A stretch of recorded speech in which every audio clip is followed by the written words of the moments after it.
"No time" is the most appropriate phrase revealing the tragic situation of yesterday's schoolchildren who went to the front with the first days of the war. They did not have time to really breathe life, to feel the care and warmth of a loved one.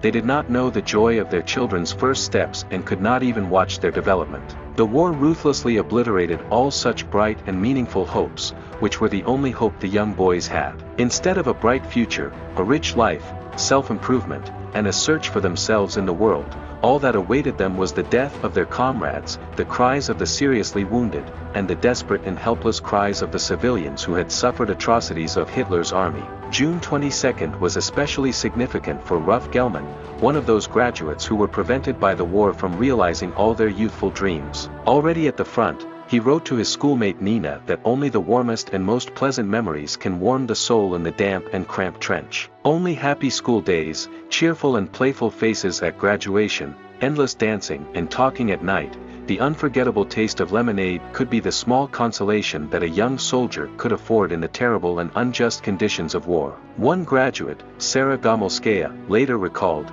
the day after graduation, many schoolchildren crowded the precincts around the recruiting station. The schools, which only yesterday were celebrating such a joyous holiday for many, became the abodes of the first wounded. All probably had the same idea: to volunteer immediately to the front and render a significant assistance in the defense of the motherland. But everyone understood that this noble deed could be their last. Not everyone survived to the end of the war.